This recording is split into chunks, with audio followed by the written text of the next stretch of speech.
A vet notices a strange lump on a stray dog's X-ray. Then he screams in shock. What he finds inside isn't a tumor. It's a message that should have been buried 20 years ago.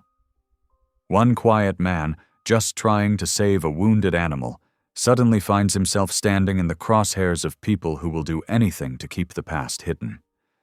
The deeper he looks, the more he realizes this dog didn't just wander in. It was sent. Every clue pulls him closer to the truth that destroyed his family, and someone powerful is watching his every move. As danger closes in and a life hangs in the balance, what secret was buried inside that dog, and why is someone willing to kill to keep it that way? Drop a comment below and share which part of the world you're tuning in from today. If you enjoy stories like this, don't forget to subscribe for more. The lightning split the dark sky as Dr. Samuel Pike peered through the rain-streaked windows of Pine Bluff's veterinary clinic. The shepherd mix lay still on the examination table, its matted fur slowly drying in the warmth of the clinic. Thunder rolled across the valley, making the old building's windows rattle. Samuel gently ran his hands over the dog's ribs, feeling for injuries beneath its mud-caked coat. The dog whimpered softly, but didn't resist his touch. Its brown eyes, though clouded with pain, watched him trustingly. "Easy there, buddy," Samuel murmured, noting the various cuts and bruises. "We'll get you fixed up." The dog's condition worried him. The shallow breathing and tender abdomen suggested internal injuries. He carefully attached monitoring equipment and started an IV line for fluids and pain medication. "Mary," he called to his assistant, "let's get some X-rays. I need to see what's going on inside." While Mary positioned the X-ray equipment, Samuel studied the dog's worn leather collar. A single tag dangled from it, tarnished and scratched. Just the letter H was visible, offering no clue to the dog's owner or home. The X-rays revealed what Samuel had feared. There was something in the dog's abdomen that shouldn't be there. But as he studied the film on the light box, his professional concern shifted to confusion. The dense oval shape didn't look like any tumor he'd seen in 20 years of veterinary practice. "This needs to come out," he said firmly. "Prep for surgery, Mary." Under the bright surgical lights, Samuel worked methodically, his hands steady despite his growing unease about what he might find. The shepherd's vital signs remained stable as he carefully made the incision and located the foreign mass. What he extracted made his breath catch in his throat. It wasn't organic at all. It was a smooth metal capsule, about 3 inches long. "Doctor?" Mary noticed his sudden stillness. "What is it?" Samuel's hands trembled slightly as he rinsed the capsule in sterile solution, washing away traces of blood. As the metal surface cleared, his heart seemed to stop. There, etched clear as day into the surface, was a cattle brand he hadn't seen in 20 years. The intertwined P&R of the Pike Ranch brand. The same brand that had supposedly been destroyed in the fire that had taken everything from his family. "Oh my God," he whispered, the words escaping before he could stop them. "Dr. Pike?" Mary's voice seemed to come from far away. "Are you all right?" Samuel forced himself to focus on completing the surgery, his mind racing. That brand had burned in the fire they'd said his father started. The fire that had destroyed their ranch, their reputation, everything they'd built. The fire that had driven him from his home and family into this quiet exile as a small-town vet. But here was the brand, somehow preserved inside this mysterious dog that had stumbled into his clinic on this stormy night. After closing the incision, Samuel checked the shepherd's vital signs again.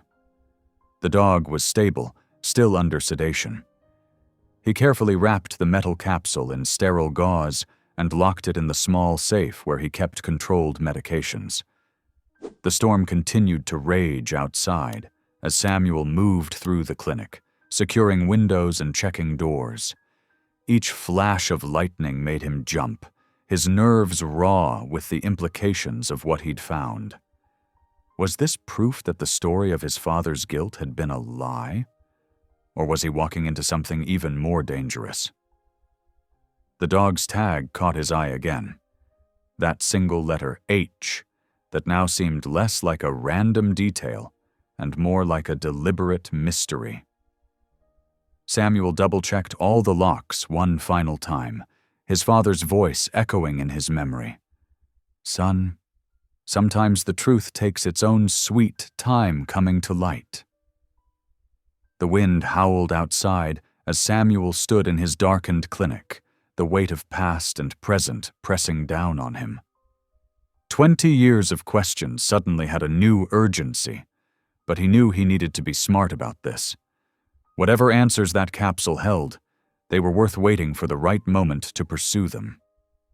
He glanced at the sleeping shepherd, its chest rising and falling peacefully now. "Well, friend," he murmured, "looks like you've brought me more than just medical problems tonight." Thunder cracked overhead, and Samuel felt the hair rise on the back of his neck. The safe containing the capsule seemed to loom in his peripheral vision, a metal box full of dangerous possibilities. He needed to contact the authorities, but something held him back. Years of small-town politics and buried truths making him hesitate. For now, the dog needed rest, and Samuel needed time to think. He settled into his office chair, prepared for a long night of watching over his patient and wrestling with ghosts he'd thought long buried. The storm showed no signs of letting up, its dark energy matching the turbulent thoughts swirling in Samuel's mind. Each flash of lightning illuminated the clinic in stark bursts, casting strange shadows on the walls. The shepherd, Mix, slept on, unaware of the significance of what it had carried. Samuel checked his watch, just past midnight. It would be hours before dawn, hours to plan his next move while the storm raged and the past refused to stay buried. A sharp knock at the clinic's front door made Samuel start. Through the rain-streaked glass, he recognized Nora Keats' familiar silhouette. Her auburn hair was plastered to her head as she ducked inside, shaking off her department-issued raincoat. "Got your message?" she said, her green eyes quickly taking in the scene. "Found a stray with complications?" Samuel had worked with Nora enough to trust her judgment. As the town's animal control officer, she shared his belief that every animal deserved care, not just the ones with paying owners.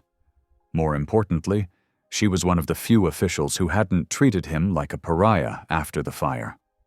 "It's more than just medical complications," Samuel said, leading her to the recovery area. "The shepherd's stable now, but what I found inside him—" He trailed off, unsure how to explain.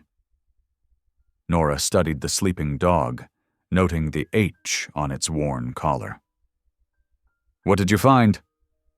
Samuel retrieved the capsule from the safe, explaining how he'd discovered it. When he mentioned the Pike brand, Nora's expression sharpened. "We should call the sheriff," she said slowly, "but let's look at what we've got first.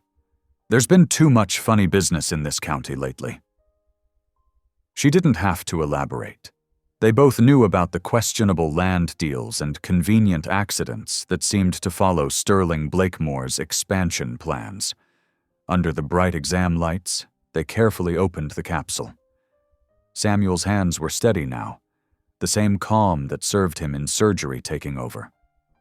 Inside, they found 3 items: a tiny microcard, a folded strip of paper that looked like it had been torn from a ledger, and a photograph. Well, Nora breathed, lifting the photo.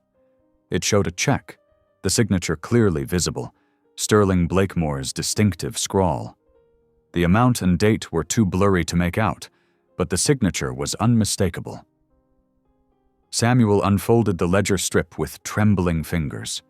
The numbers meant nothing to him yet, but the column headings caught his eye. dates that lined up with the week before the fire. "This wasn't random," he said quietly. "The brand, the H-tag, this evidence, someone wanted these items found, and they wanted me to find them." The night his father died came rushing back. The chaos of the fire, the accusations of insurance fraud, the foreclosure that followed.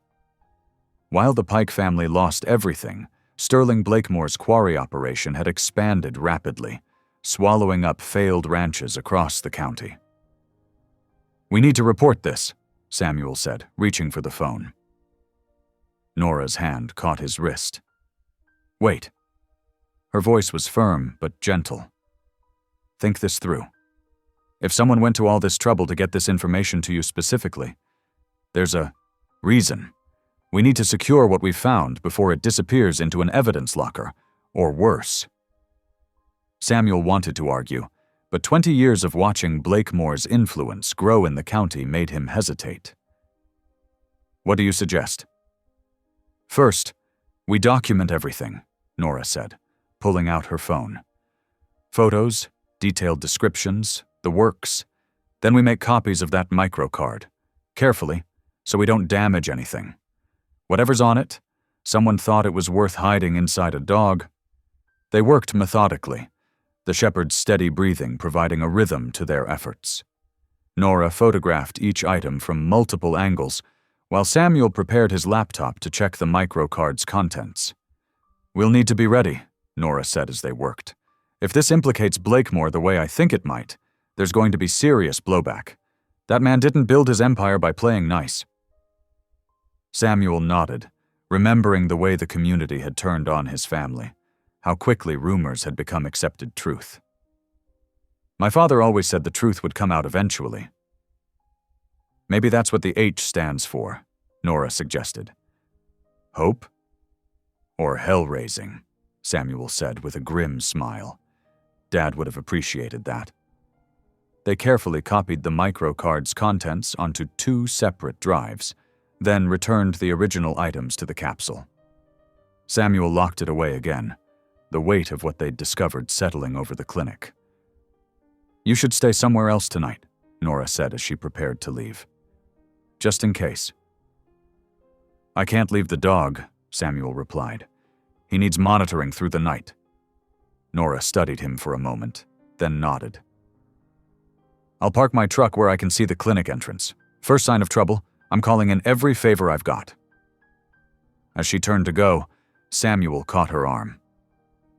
"Thank you," he said quietly, "for believing me, for helping."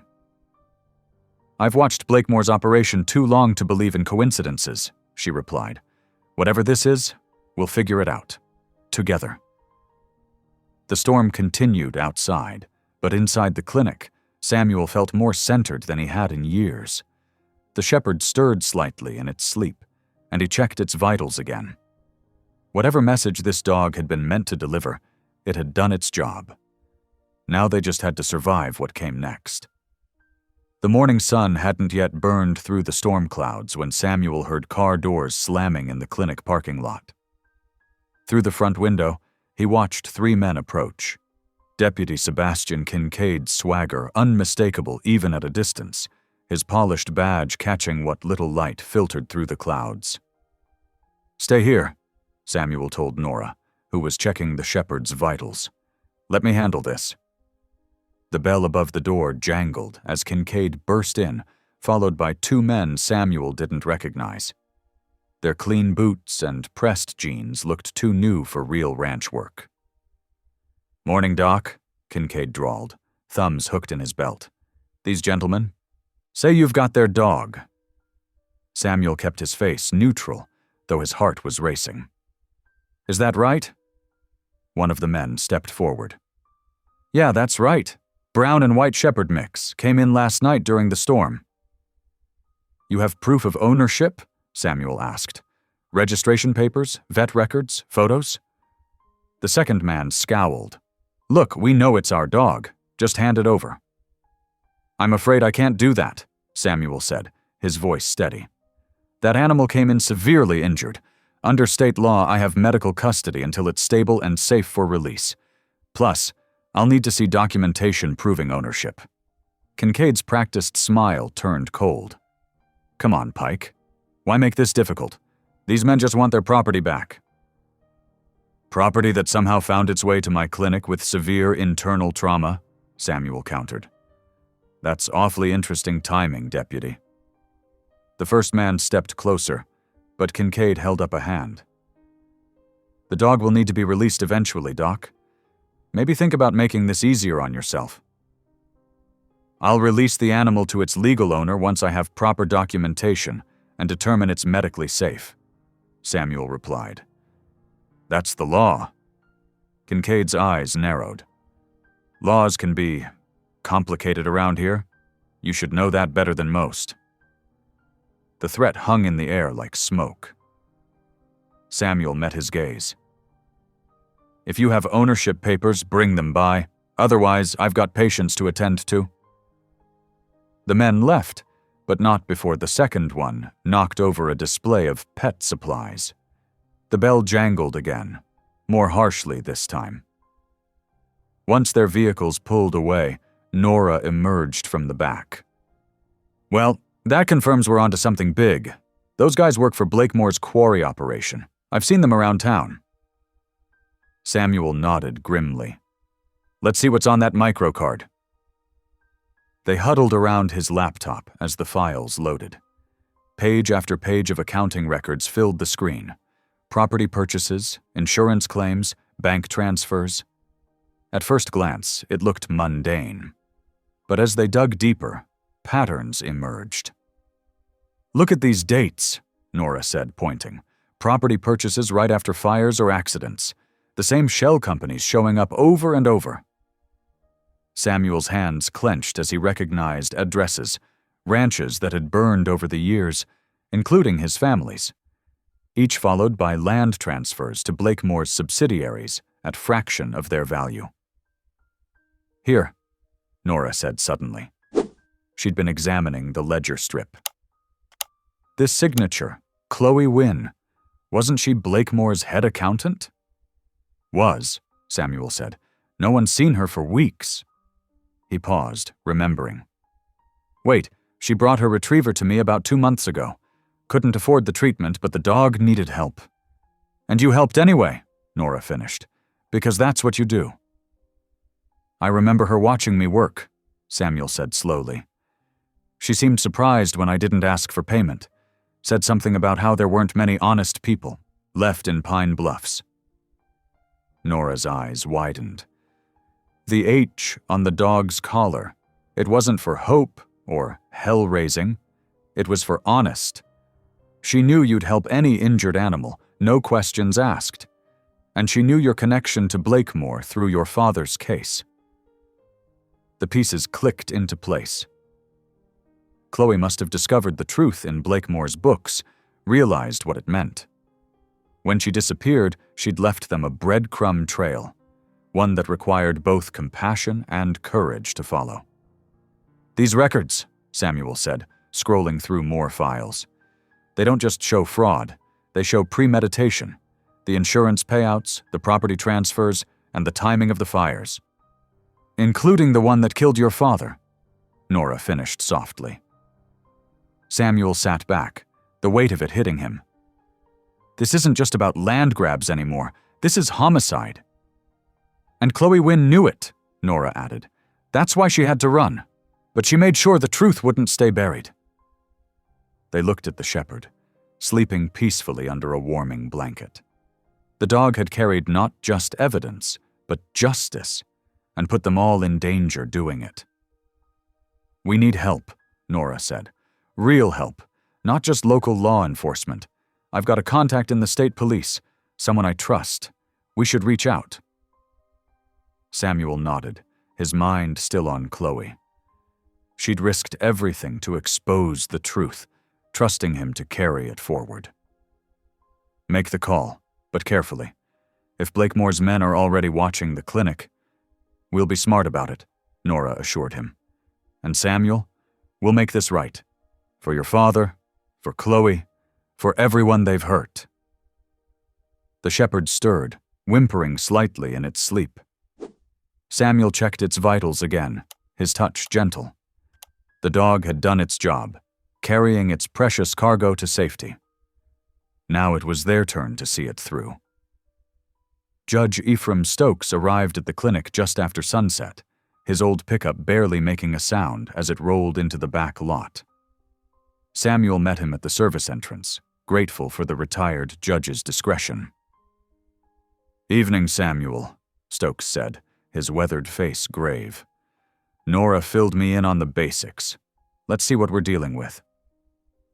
Inside, they gathered around the examination table where the evidence lay spread out.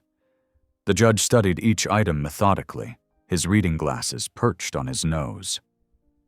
20 years of presiding over cases had taught him patience. "This is substantial," he said finally, setting down the ledger strip.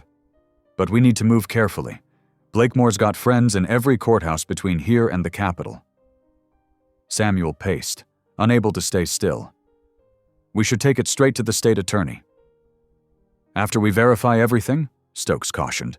"One wrong move, and Blakemore's lawyers will bury this faster than you can blink." Nora nodded. "I can start cataloging the drive contents. Create an inventory of every file, every transaction." The judge approved. "Good. Document everything. We'll need a clean chain of custody." Samuel's phone buzzed, a text from his brother Wyatt. "He's coming," Samuel told the others. "Says he can be here in 20 minutes. The tension in his voice was clear. He hadn't spoken to Wyatt in months, not since their last argument about selling what remained of their father's land. But they needed someone they could trust to help move and secure the evidence. While they waited, Samuel checked on the shepherd. The dog was recovering well, alert now, but quiet. Those gentle eyes followed him around the treatment room. "You did good, boy," he murmured. "Real good." Wyatt's arrival was announced by the crunch of gravel under heavy boots. He was taller than Samuel, rougher around the edges, with their father's dark features and stubborn jaw. "Little brother," he said, nodding stiffly. "Quite a mess you've stumbled into." "Wouldn't be the first time," Samuel replied. The old hurt hung between them like a wall. Judge Stokes cleared his throat. "Let's focus on the task at hand, boys. We need these files copied and secured before anyone gets wind of what we have."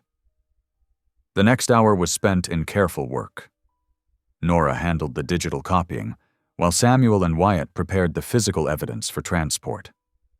The brothers moved around each other awkwardly at first, but the importance of their task gradually smoothed the edges of their interaction. "Remember that hollow oak out by Miller's Creek?" Wyatt asked suddenly. "Where we used to hide Dad's birthday presents?" Samuel paused. "Still standing, last I checked. Good sight lines, hard to approach quietly." "Might be worth considering," Wyatt said. Their eyes met briefly, a flash of shared childhood memory creating a moment of connection. Judge Stokes approved the location. "Natural surveillance, familiar ground? Keep the originals there, copies in 2 separate places. I've got a safe in my study that hasn't been opened in years." Nora looked up from her laptop. "I've got somewhere secure for the 3rd set. Better if we don't all know each location." They worked out a rotation schedule for watching the clinic. The shepherd would stay hidden in the isolation ward, away from curious eyes. Samuel had other patients to tend to. Keeping normal routines was crucial. "State authorities are our end game," Stokes reminded them. "No local law enforcement, no reporters, no shortcuts. We verify everything first, build our case properly." The backup generator hummed steadily as night settled in. They had a plan now, and a team. Samuel watched his brother checking the clinic's locks, Nora organizing files, Judge Stokes making notes in his precise handwriting. Not the allies he would have chosen a day ago, but maybe exactly the ones he needed. "First watch is mine," Nora announced. "I've got paperwork to finish anyway." "I'll take second," Wyatt said. Been a while since I pulled an all-nighter in this place. Samuel caught the reference to the nights they'd spent helping their father, with sick animals. He nodded, accepting the olive branch for what it was. I'll relieve you at 4 o'clock in the morning. Got early appointments anyway. Judge Stokes gathered his coat. I'll start making discreet inquiries about state-level contacts we can trust. Nobody moves on this until we're ready. They did one final check of the evidence, the building, their assignments. Everything was in place. As the others moved to their positions, Samuel paused by the shepherd's kennel. The dog thumped its tail once, watching him with those knowing eyes. We're doing this right, he said softly, more to himself than the dog. This time we're doing it right. The night had settled into a quiet rhythm. Nora sat at the front desk, methodically logging files while monitoring the security cameras. The backup generator hummed steadily, keeping essential systems running despite the storm that still growled outside. At 11:37, the lights flickered once, twice. Then everything went dark. Samuel? Nora called out, reaching for her flashlight. The backup generator should have kicked in immediately. Something was wrong. The beam cut through darkness, catching Samuel as he emerged from the treatment area. Main power and backup are both down, he said, his voice tight. That's not the storm. A flash of light through the window made them both turn. For a split second, Nora thought it was lightning. Then the flare crashed through the glass, spinning end over end, spraying sparks. Get down, Samuel shouted, pulling her behind the desk as the flare struck an oxygen tank. The explosion was deafening in the confined space. Heat bloomed instantly, hungry flames racing along the walls and ceiling. Smoke billowed thick and black. The fire alarms remained silent, disabled along with the power. Through the roar of flames, Nora heard Samuel coughing. The dog, he yelled. Help me with the dog. They stumbled through the smoke-filled hallway, using Nora's flashlight to guide them. The shepherd was awake, but groggy from sedation, whimpering in its kennel. Samuel scooped the large animal into his arms, while Nora grabbed a wool blanket from the supply shelf. This way. She beat at the flames, blocking their path, creating brief gaps they could dash through.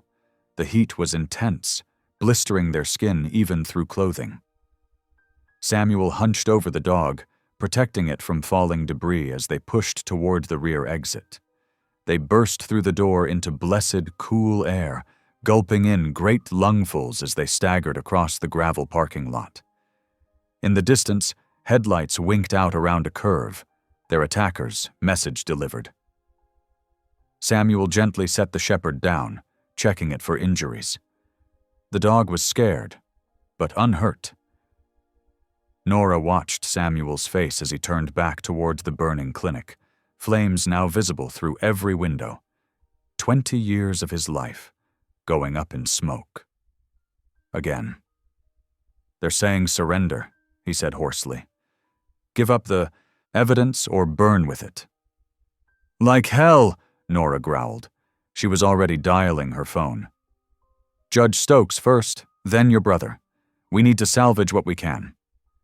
They moved quickly, retrieving emergency supplies and backup files from Samuel's truck while they waited for help. The fire department would come eventually, but the damage was already devastating. Equipment, records, medicines, all being consumed by the inferno. Wyatt's pickup skidded into the lot 15 minutes later, gravel spraying. He jumped out, face hard with anger. Anyone hurt? We're okay, Samuel answered. Got the dog out too. Blakemore's not even trying to hide it anymore, Wyatt said, watching the flames.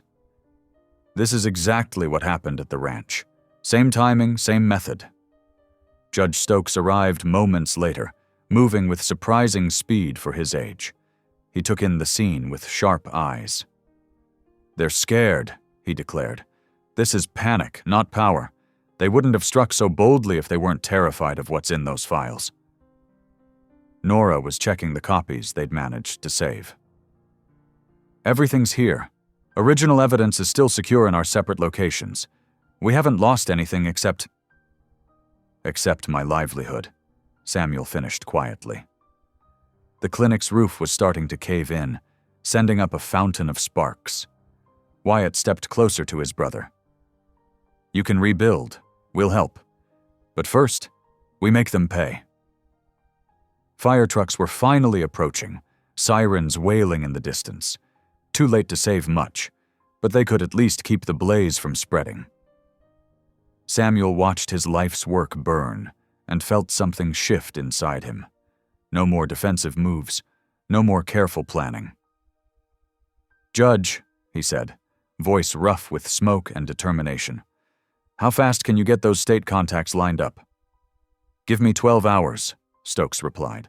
I'll have a secure channel ready. Nora touched Samuel's arm. We'll need somewhere safe to work from, somewhere they won't expect. The old ranch house, Wyatt suggested. It's still standing, just barely. Nobody's been out there in years. They won't think to look. Samuel nodded slowly. The ranch house, where everything had started, where their father had died. Maybe that's where it needed to end too. We move now, he decided. Tonight, while they think we're dealing with this. He gestured at the burning clinic. Get everything to the ranch house. Start building the case. No more waiting. The dog pressed against his leg, steadier now as the sedation wore off. Such a small thing, to have started all this. But maybe that was fitting. His father had always said the smallest actions could trigger the biggest changes. Judge Stokes straightened his coat. I'll make my calls from home, then join you at first light. Be careful, all of you. They've shown their hand. They'll be watching for our response. Let them watch, Wyatt said grimly. They won't see us coming. The fire department arrived in force, hoses deploying, orders being shouted. Samuel stood with his unlikely team, his estranged brother, a retired judge, a fierce animal control officer, and a brave shepherd mix, watching his clinic burn. But the evidence was safe. The truth was protected. And they weren't backing down. The morning light crept across the old ranch house kitchen like a gray blanket, casting weak shadows through the dusty windows. Samuel sat at the scarred wooden table, turning the metal capsule over and over in his hands. His eyes were tired from a sleepless night, but something about the brand mark kept nagging at him. He held it up to the pale light, squinting at the familiar design. The Pike family brand, a stylized P with a horizontal line through it, was there clear as day. But something wasn't quite. Dear God, he whispered, suddenly sitting up straight. He grabbed a piece of paper and pressed the capsule against it, making a rubbing of the brand. When he held the paper up to the light, his hand started shaking. The brand was backward. Every single detail was reversed. Wyatt came in from checking the perimeter, stamping dust from his boots. He stopped short when he saw Samuel's face. What is it? Look at this. Samuel held up the paper and the capsule side by side. The brand on this capsule, it's a mirror image. Someone made a counterfeit dye. Wyatt leaned in close, eyes narrowing. Son of a... Blakemore kept the real brand dye after the fire, Samuel said, the pieces falling into place like a hammer striking steel. He used it to mark timber and property he wanted to claim through arson. Dad never burned anything. Blakemore set that fire and used our brand to cover his tracks. The brothers stared at each other across 20 years of pain and misunderstanding. Wyatt's jaw clenched so tight, Samuel could see the muscles jumping. We need to move, Wyatt said finally. Not just gather evidence, we need to force his hand. Judge Stokes and Nora arrived as they were laying out their new plan. The shepherd mix, whom they'd started calling Hero, watched from his corner as they gathered around the kitchen table. It's risky, the judge said when they'd explained their idea. But it might be exactly what we need, a careful balance of pressure points. Nora spread out a map of Pine Bluffs. We know Blakemore's security patterns. If we stage this right, we can control where everyone moves. The plan took shape quickly. They would publicly return Hero to Blakemore, claiming they'd found his lost dog.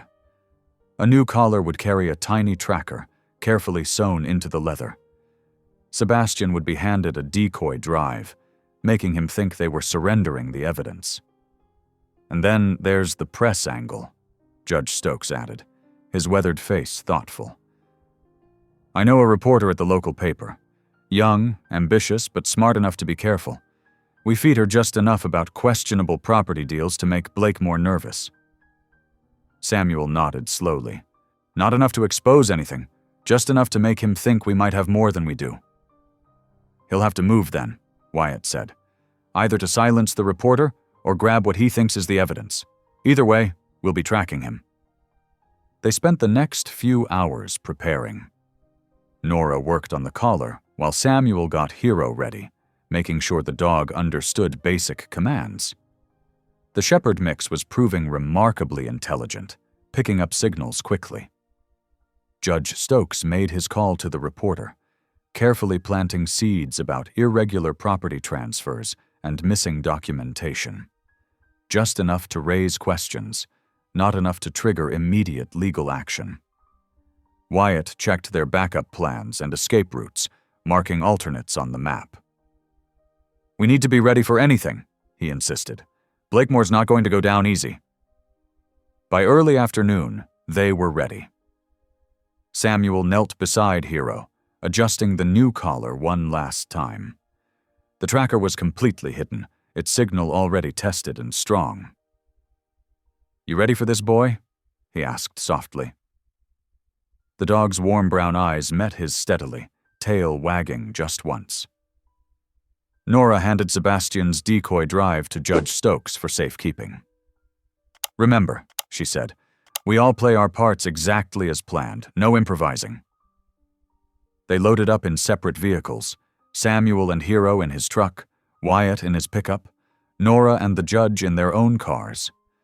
They would arrive at different times, from different directions, making it look uncoordinated. Before pulling out, Samuel took one last look at the old ranch house. The place where everything had started was now launching their counterattack. There was poetry in that, he thought, even if it was bitter poetry. We're going to clear Dad's name, Wyatt said quietly from his truck.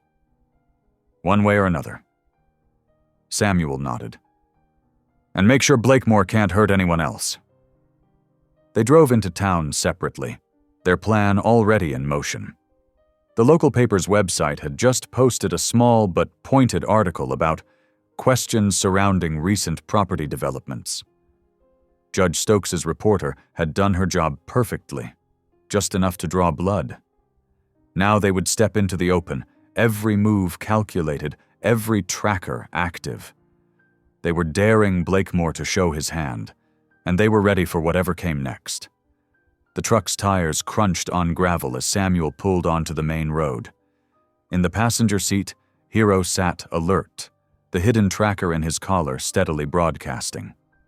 Everything was in place. The time for defense was over. Let's see how you handle the truth, Mr. Blakemore, Samuel murmured, heading toward town. The gray morning had brightened into sharp afternoon light, perfect for seeing every move their opponents would make. The handoff played out like a carefully choreographed dance in the late afternoon sun. Samuel stood in the parking lot of the Pine Bluffs Municipal Building, Hero sitting obediently at his side. The shepherd mix's new collar glinted in the sunlight, its hidden tracker steadily broadcasting. Deputy Sebastian Kincaid swaggered across the asphalt, his boots clicking against the pavement. Two of Blakemore's men flanked him, their presence a barely veiled threat. "Heard you wanted to return a dog," Sebastian called out, his voice carrying across the lot. Samuel kept his face neutral. "Found him during the storm. Turns out he belongs to Mr. Blakemore's estate. Sebastian's eyes narrowed as he approached. And the drive? Samuel pulled the decoy from his pocket, making sure his hands trembled slightly. Just take it. I've got a clinic to rebuild. The deputy snatched the drive, a smirk playing at his lips. Smart choice, Doc. Mr. Blakemore appreciates cooperation. Hero whined softly as one of Blakemore's men took his leash. Samuel forced himself to let go, reminding himself the tracker was working perfectly. Everything was going according to plan. Or so he thought. The night brought a different reality. Samuel's phone rang just after midnight, Wyatt's voice tight with urgency. They hit Nora's cabin. They took her and the dog. Samuel's blood ran cold. He was already pulling on his boots as Wyatt continued. Her place is torn apart. They were looking for something specific. Before Samuel could respond, his phone buzzed with another call. Sterling Blakemore's number lit up the screen. Hold on, Samuel told Wyatt, switching calls. Hello? Dr. Pike? Blakemore's voice was silk over steel. I believe we need to discuss terms. Samuel's fingers tightened on the phone. What terms? Simple ones. You bring me the real drive and the brand dye you found, or Officer Keats takes a very long fall into my limestone quarry. The threat hung in the air like smoke. Samuel's mind raced. The drive they could handle. They had multiple copies. But the brand dye. I need proof she's alive, Samuel managed.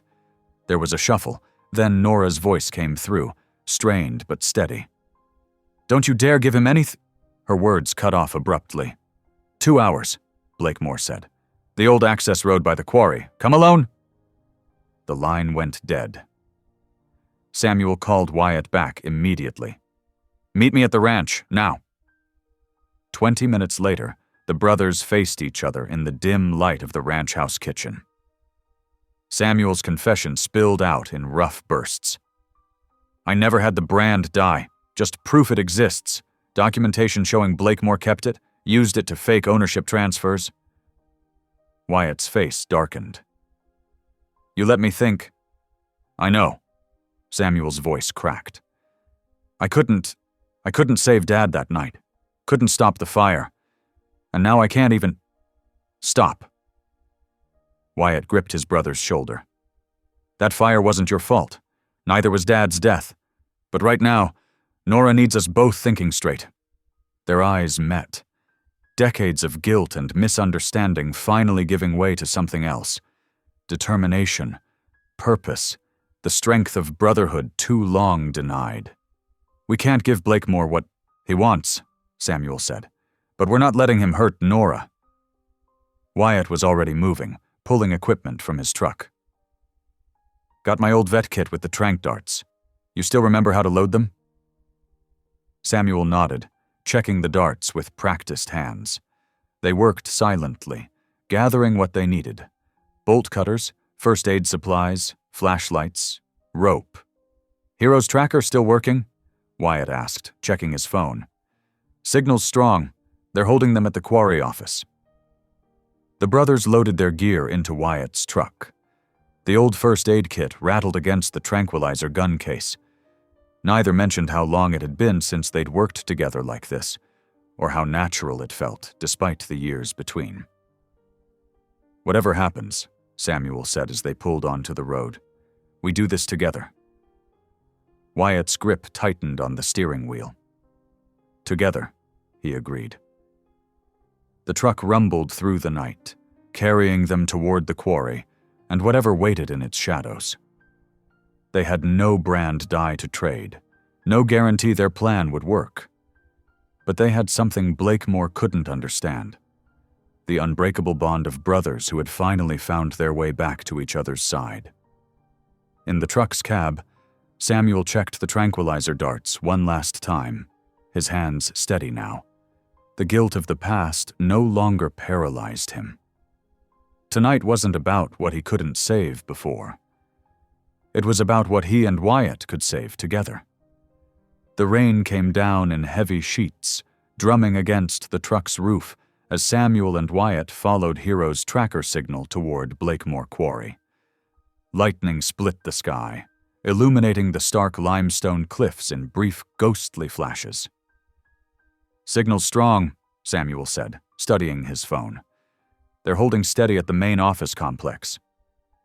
Wyatt steered carefully along the slick access road, headlights off. "Judge Stokes confirmed the backup?" Samuel nodded, water dripping from his hair as he checked another message. "He's got state troopers moving into position, but they're 20 minutes out at best. He's staying on the line to coordinate." The quarry loomed ahead, a maze of conveyor belts and catwalks spanning the vast pit. Rain-slicked metal gleamed dully in the darkness. Samuel's heart pounded as he spotted security lights near the office building. "There." He pointed to a gap in the fence line. "That's our way in." Wyatt killed the engine and grabbed the bolt cutters. They worked quickly, the rain masking the sound of metal snapping. The fence peeled back with a wet groan. "Watch your footing," Wyatt whispered as they slipped through. "Everything's going to be treacherous up there." They moved like shadows along the quarry's edge, staying low. The pit below had filled with rainwater, creating an ominous black pool. Metal stairs led to a network of catwalks suspended above the flooded quarry floor. Samuel went first, testing each step. The steel mesh rattled faintly beneath their boots. Wind gusted, making the whole structure sway. They froze as voices carried through the storm. "Time's running out, Dr. Pike." Blakemore's call echoed off the quarry walls. "Where are you?" Pressing against a support beam, Samuel peered around the corner. His breath caught at what he saw.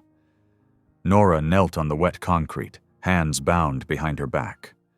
Sebastian stood over her, pistol trained steadily at her head. Hero lay nearby, muzzled and leashed to a post. Blakemore paced near a conveyor belt control station, checking his watch repeatedly.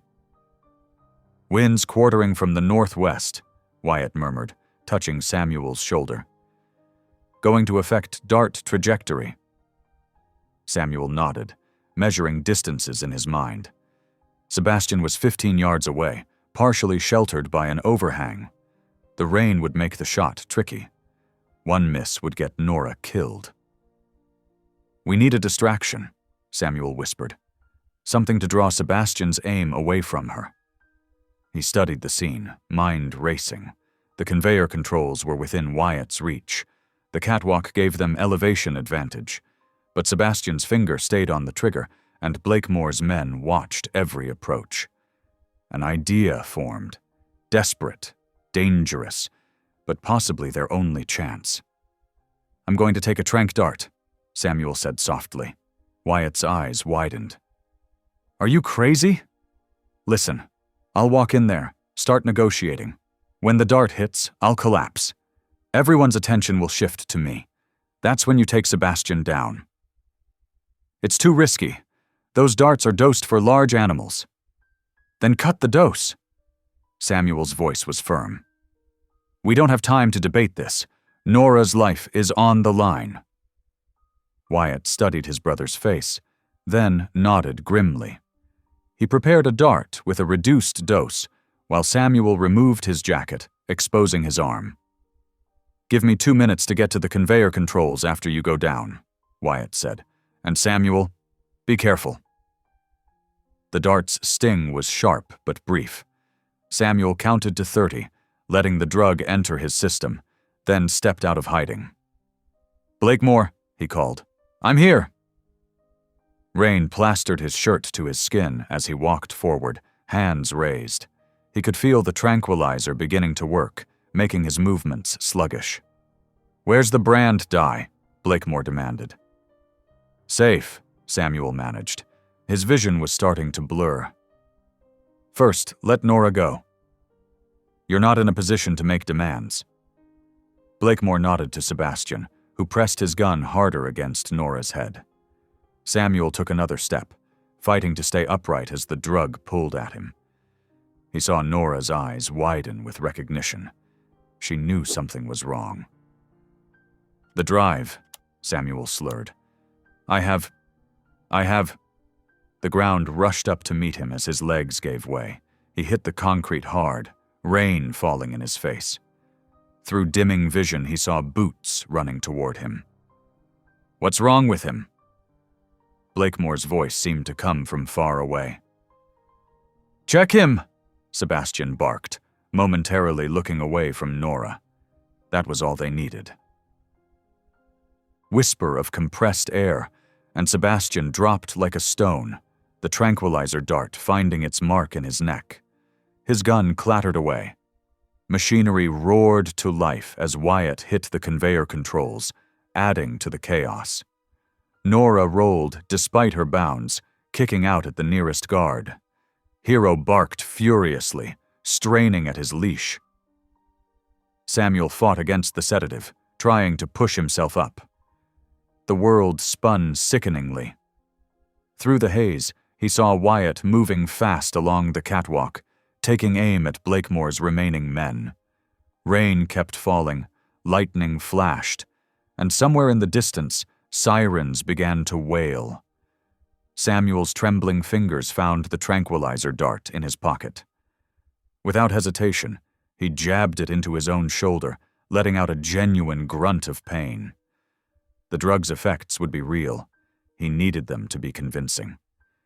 He stumbled forward, swaying as he approached Blakemore and Sebastian.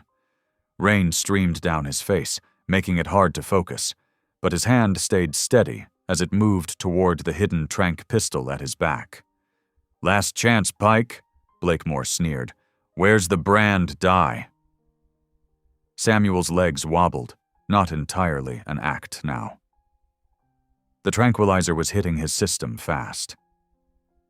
"I told you, it's..." His knees buckled slightly.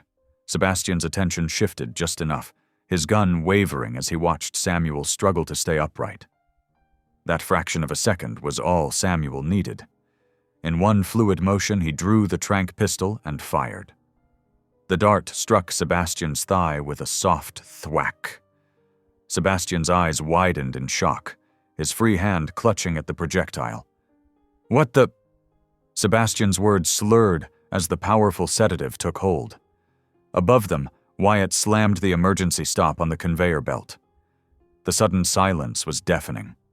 Loose rock cascaded down the belt, catching Blakemore off guard. He stumbled, arms windmilling as he fought for balance. Hero, the shepherd mix, saw his chance.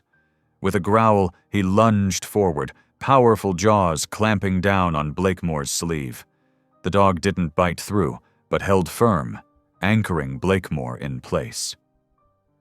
Samuel gathered his remaining strength and charged, hitting Blakemore low and hard.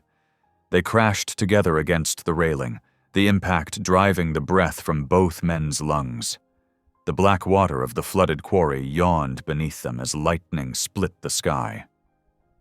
"The drive!" Blakemore wheezed, spotting the decoy thumb drive that had fallen from Samuel's pocket. He reached for it desperately, his body tipping dangerously over the edge. Samuel's hands locked around Blakemore's belt, yanking him back from disaster. "Not like this," he ground out through clenched teeth. The tranquilizer made his vision swim, but he held on. The sound of approaching sirens cut through the storm's rumble. Flashing lights appeared on the quarry's upper rim, reflecting off the rain-slicked rocks. Judge Stokes had come through. State troopers poured onto the spillway, their boots thundering on the metal walkways. Sebastian was still fighting the tranquilizer, his movements growing more uncoordinated by the second. He tried to raise his gun but couldn't keep it steady. Two troopers reached him just as his knees gave out, catching him as he slumped forward. The handcuffs clicked shut around his wrists as he mumbled incoherently. "Sterling Blakemore," a trooper's amplified voice boomed across the quarry. "You're under arrest." More officers converged on their position, weapons drawn. Blakemore struggled as they pulled him away from the edge, his expensive suit soaked and muddy. "You can't prove anything," he shouted, thrashing against the trooper's grip. "I own this town." "Not anymore," Judge Stokes's gravelly voice carried clearly as he approached, sheltered under a trooper's umbrella. "We have everything, Sterling. The real records, the witness statements, all of it." Samuel sagged against the railing, the tranquilizer making it harder to stay conscious. He watched through heavy eyelids as Nora was freed, officers carefully cutting through her restraints. She was soaked and shivering but otherwise unhurt. Her eyes met his, filled with relief and something deeper. Hero padded over to Samuel, pressing against his leg supportively. The dog's collar still held the tracker that had led them here, a small victory that had helped turn the tide. The storm that had raged all night began to soften, its fury spent. Thunder rumbled more distantly now, like the closing curtain on a long-running tragedy. Samuel felt the rain gentle on his face as exhaustion and the tranquilizer pulled him toward darkness. The last thing he saw was Nora rushing to his side, her hand steady as she helped him sit safely on the wet concrete. The morning after the quarry showdown dawned clear and crisp. Samuel's hands were steady as he helped load box after box of evidence into the state police van. Each folder, drive, and document had been meticulously cataloged by Judge Stokes through the night. The original files from Chloe Wynn's bolus rode in a special protective case, marked as Exhibit A. "That's the last of it," Nora said, closing the van's rear doors. She looked exhausted but satisfied, her auburn hair catching the early sunlight. Samuel nodded, still feeling the lingering effects of the tranquilizer he'd used on himself. "Now we wait." They didn't have to wait long. By noon, state investigators had secured warrants for Blakemore's offices, home, and private storage. Samuel watched from across the street as teams of officers moved through the quarry magnate's building, emerging with computers and filing cabinets. The real prize came when they cracked the office safe. Samuel's heart stopped when the lead investigator pulled out a familiar metal shape, wrapped in oiled cloth.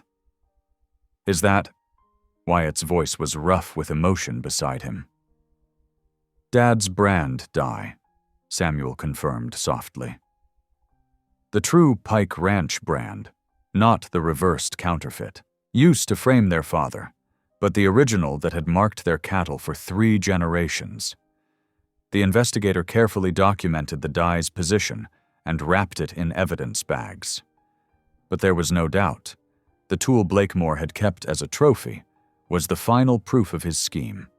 The reversed brand marks found on timber sale documents could only have been made by a counterfeit, while this authentic die had stayed hidden in his safe.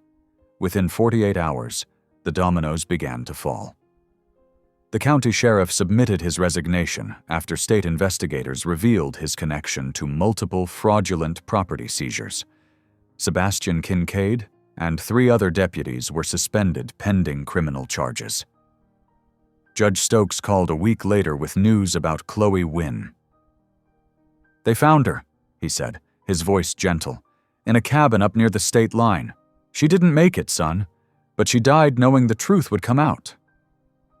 Samuel closed his eyes, grief mixing with gratitude for the brave woman who'd risked everything to expose Blakemore's crimes.